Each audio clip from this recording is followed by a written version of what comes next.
Michael Thompson was a man of structure, a father of two, and a widower.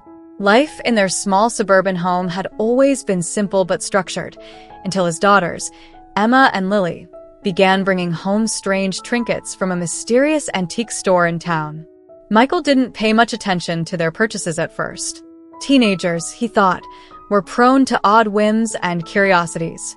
Little did he know, one of those curiosities would change their lives forever. Emma, the eldest at 16, and Lily, 2 years her junior, were close as siblings could be. They often retreated to their shared room to chatter about school, fashion, and, lately, their fascinating discoveries from the shop. One Saturday afternoon, as Michael sorted through his mail at the dining table, Lily bounded into the room holding a dress. "Dad." "Look at this," she squealed, unfurling the garment.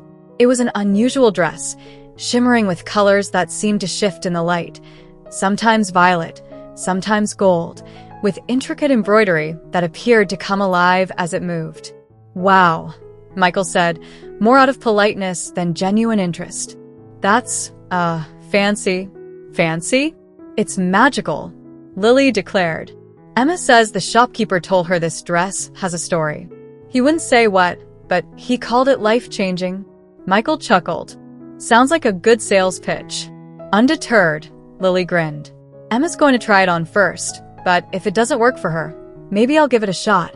Michael didn't ask what work meant. He assumed it was teenage hyperbole. He went back to his mail as Lily skipped off, cradling the dress like a precious treasure. That evening, Michael was startled awake by muffled giggles coming from the girl's room.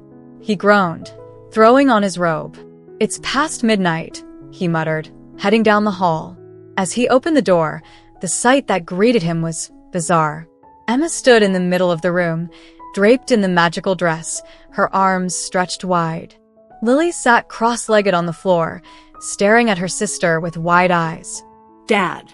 Emma gasped, quickly trying to hide behind Lily. "We were just, Michael held up a hand. "Stop right there. It's late. Whatever this is, it can wait until morning." "But Dad," Lily began. Something happened when Emma put it on. Michael raised an eyebrow. "What happened?" "It felt weird," Emma said, stepping out from behind her sister. Her voice was softer, her posture slightly different. "Like I was me, but not me." Michael sighed. "It's a dress. You're tired. Take it off and go to bed." Emma reluctantly slipped out of the garment, and Michael took it, intending to fold it away somewhere.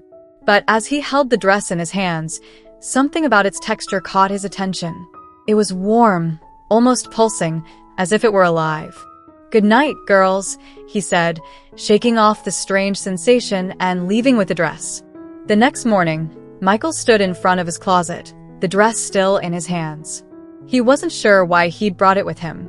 Maybe he just wanted to see if the girls' excitement had some merit.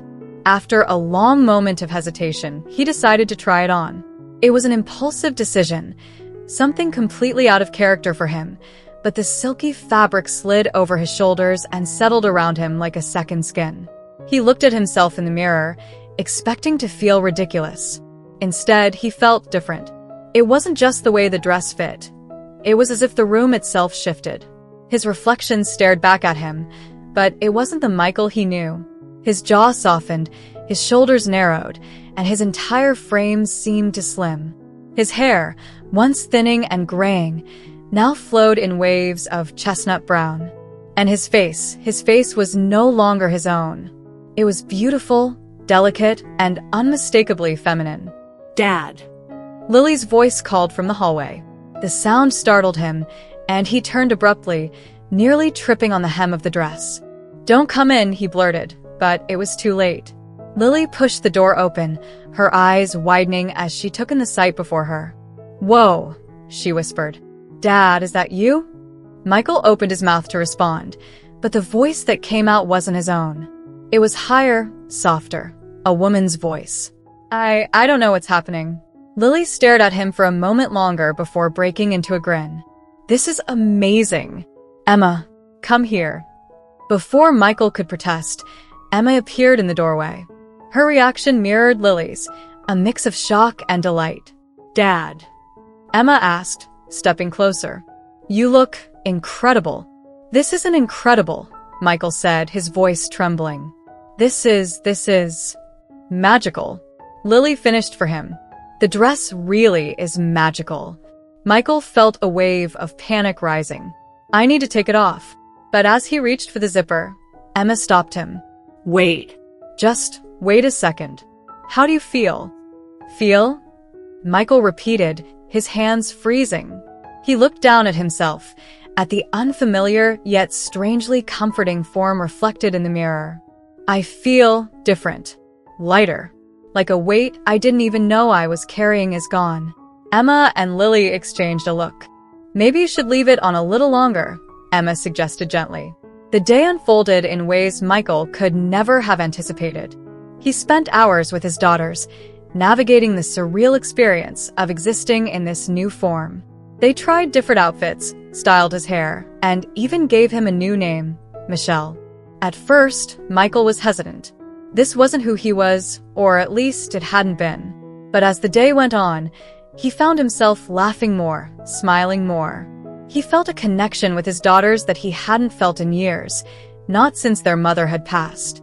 By evening, the dress felt less like a costume and more like a part of him. And when it was time to take it off, he hesitated. Dad, Michelle. Emma corrected herself. You don't have to take it off if you don't want to. Michael looked at his reflection, then back at his daughters. But what does this mean for us? For me, it means we accept you, Lily said firmly. Whoever you want to be. Michael felt tears welling in his eyes. For years, he'd buried parts of himself, parts he didn't even know existed. And now, here he was, standing before his daughters, not as the father they'd always known, but as someone entirely new. Someone who, for the first time, felt whole. Over the next few weeks, Michael, now Michelle, began to embrace her new identity. She discovered that the dress's magic wasn't just about transformation, it was about liberation. It allowed her to explore parts of herself she'd long suppressed, to connect with her daughters in ways she never had before. The transition wasn't without its challenges. There were awkward conversations with neighbors, curious glances at the grocery store, and moments of doubt. But through it all, Emma and Lily stood by her side, unwavering in their support. For the first time in years, their home was filled with laughter, love, and a sense of belonging.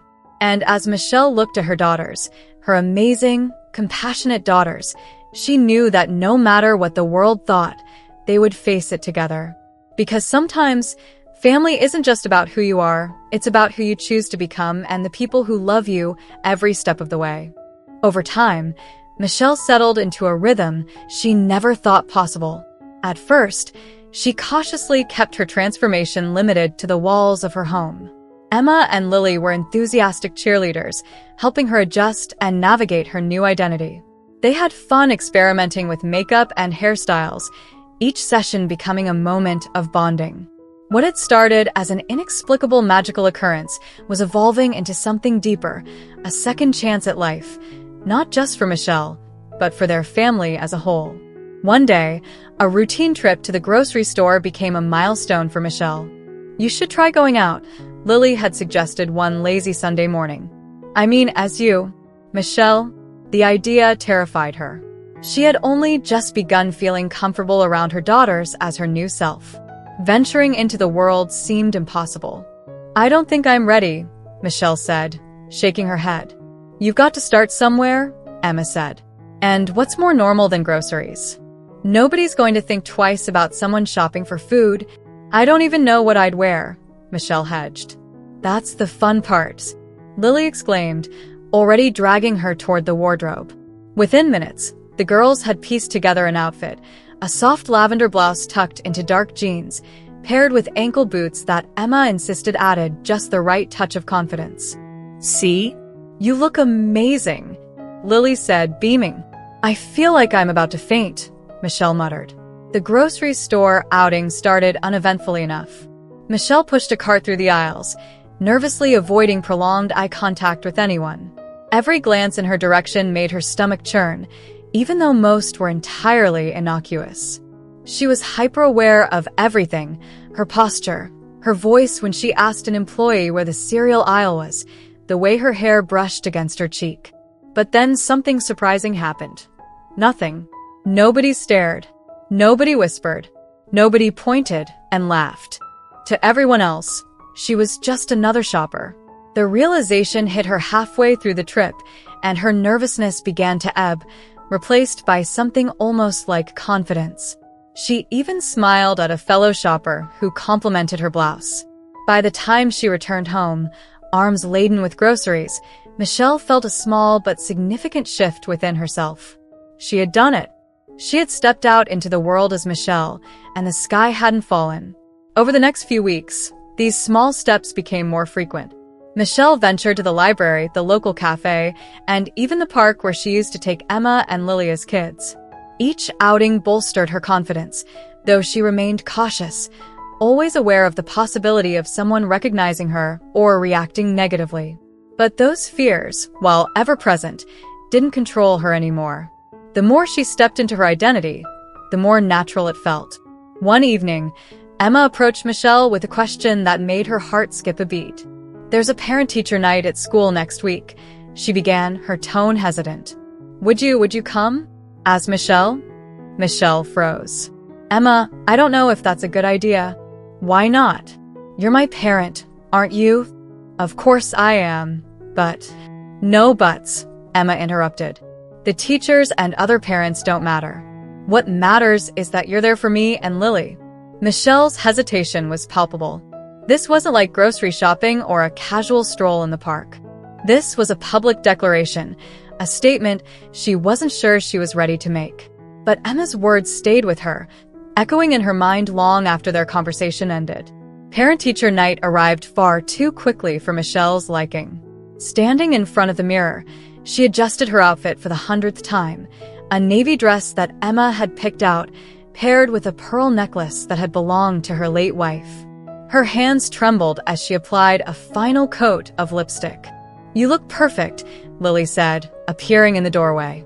"Mom would have thought so too." The mention of their mother brought a lump to Michelle's throat. "Do you really think so?"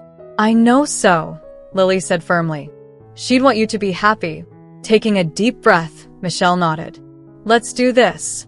Walking into the school as Michelle was both exhilarating and terrifying. The hallways were filled with parents, teachers, and students, all chatting and mingling. Michelle felt the weight of every glance, real or imagined, but Emma and Lily flanked her, their presence a steadying force. They met with several of the girls' teachers, all of whom were professional and polite, though some seemed momentarily taken aback. Michelle introduced herself simply as Emma and Lily's parent, letting the girls do most of the talking. By the time they reached the final classroom, Michelle's nerves had calmed significantly. As they left the building, Emma looped her arm through Michelle's. "See? That wasn't so bad, was it?" Michelle smiled. No. It wasn't. As Michelle became more comfortable in her new life, she started reconnecting with old friends, people she hadn't seen in years. One of them was Sarah, a close friend from college who had always been supportive and open-minded. When Sarah saw Michelle for the first time, her reaction was one of pure joy. "You look incredible," she said, pulling her into a tight hug. "And you look happy." "I am," Michelle admitted. For the first time in a long time, their reunion was filled with laughter and reminiscing, and by the end of the evening, Michelle felt like she had gained another ally in her journey. But not everyone was as accepting. Michelle's brother, Peter, was less than thrilled when he found out. He called one evening, his tone sharp and disapproving. "What the hell is going on, Michael?" he demanded. "Emma and Lily told me you're what? Dressing up as a woman now." "It's not just dressing up," Michelle said calmly. "This is who I am." "You're their father," Peter snapped. "What kind of example are you setting?" "The kind that teaches them to be true to themselves," Michelle replied. "The kind that shows them it's okay to change, to grow, to find happiness." Peter scoffed. "I don't even know who you are anymore." Michelle's voice softened. "I'm still me. I'm just more me than I've ever been." The call ended on a strained note, and Michelle couldn't help but feel a pang of sadness. Not everyone would understand, she realized. But as long as Emma and Lily stood by her side, she could face anything. Months turned into a year, and Michelle's life continued to evolve. She found a new job at a local community center, where her experiences and perspective were welcomed with open arms. She even started attending a support group for LGBTQ+ parents, where she met others navigating similar journeys. Through it all, Emma and Lily remained her biggest champions. They celebrated every milestone, no matter how small, and reminded her daily of the love and acceptance that had made this transformation possible. One evening, as the three of them sat on the couch watching a movie, Lily turned to Michelle with a thoughtful expression. "You know," she said, "I think that dress didn't just change you. It changed all of us." Michelle smiled, wrapping an arm around her youngest daughter. "Maybe it did. Or maybe it just helped us see what was already there." Emma leaned against Michelle's other side, her voice soft. "Either way, I'm glad it happened." "So am I," Michelle said, her heart full. For the first time in her life, she felt truly at peace, not just with who she was, but with the family they had become. Because in the end, it wasn't the dress that had changed their lives. It was love, unconditional, unwavering, and magical in its own right. Thank you so much for watching till now. It means the world to have you here.